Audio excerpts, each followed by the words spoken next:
Ngayon mga kalingap, punta namin ngayon dito po sa bahay ni Brother Paas po na pinagawa po natin. Team Kalingap at Kalingap Rob para po makalipat na po sila ngayong week na ito. Kasi ngayon pong last first week po ng September ay lilipat na po sila dito sa bagong bahay po nila mga kaibigan. Yung tayo sa unahan. Kita natin ang resulta.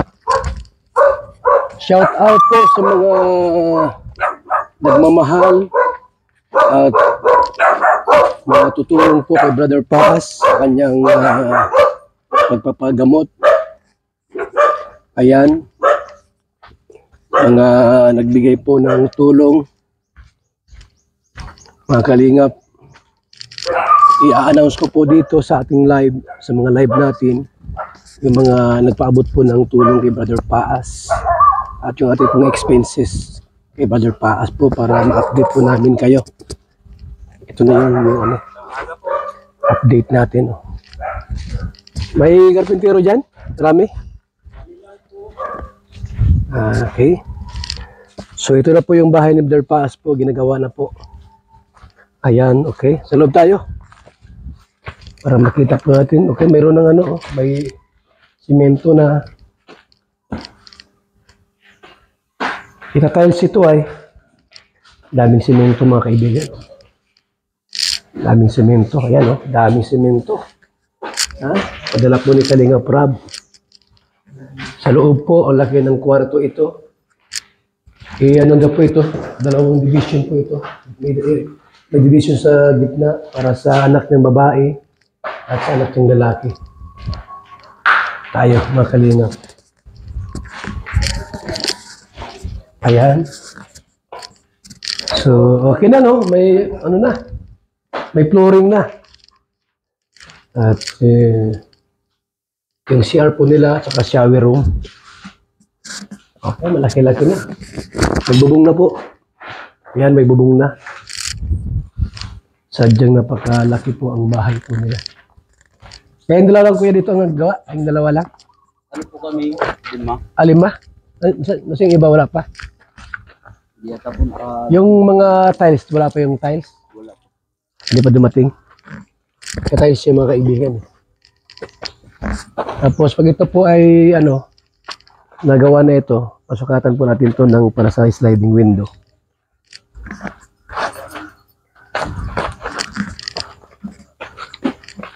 Ganda ng bahay ni Brother Paas po mga kalingap. Ganda po ang bahay po niya.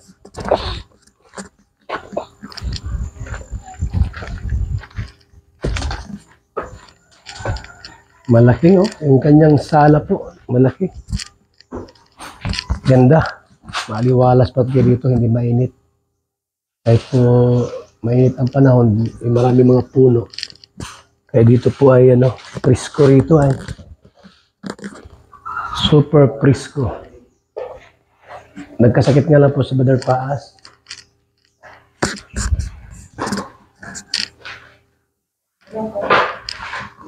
Hulon. Yung asawa naman niya, brisk. Sana ay makarecover silang dalawa sa karamdaman po nila. Kasi yung mga anak nila po ay hindi pa man tapos sa pag-i-school nila. Ano pa lang po yung anak nila.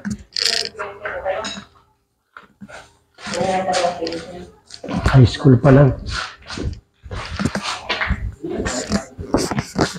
Grade 7, grade 8.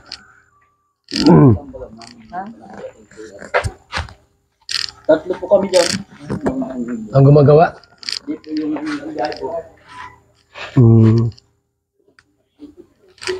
Basta finish na Finish na yan. Hanggang paligid yan. May finish lahat yan.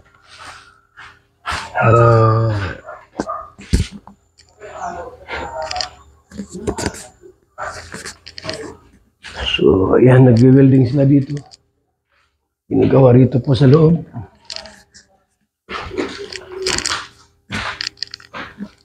Ayan, mga simento rito.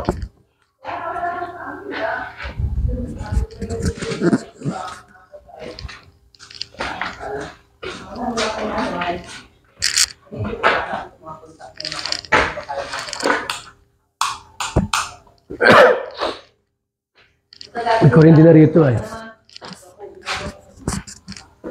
May kuryente na dito.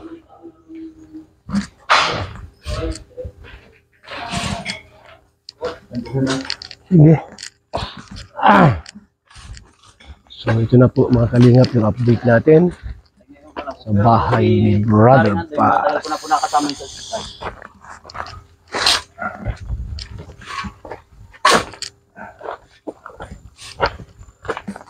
Eh, sawa ka na rin. Meron po, ano nga po ni Saul? Anak ni Saul. Arandia? Ay, si ano? Eskwela mo rin? Lawak talaga. Ganda pong bahay ni Brother Pa. So, super lawak po. Ay, Yung ano, Mayroon silang tubig, bumba. Dito galing po yung source. Kaya malayo doon sa CR. Tamang-tama po yan. Ipag-pray natin si Brother Paz, mga kalingap, every time. Bawat oras po na tayo po ay nagdarasal. Lord, we pray our partner, friends,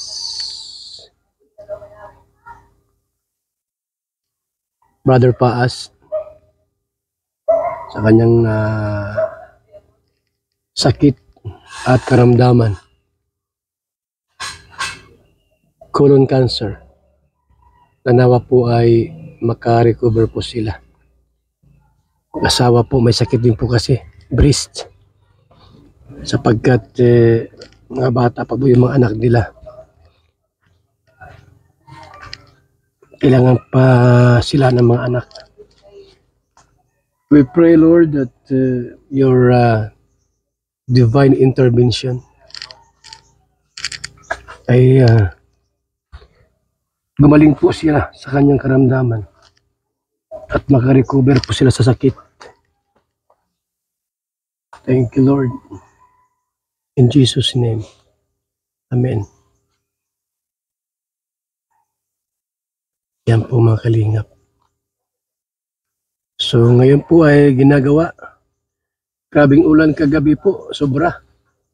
Ang lakas ng hangin. Mabuti nga ngayon po at recover na po ang ating mga puno. Tahimik na po lahat. Yan, tara muna, alis na po na muna tayo.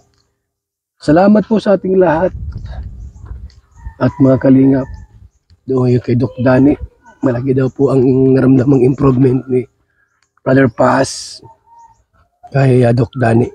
Tayo, laging magpa-check up. Salamat po sa ating lahat. Mabuhay. God bless.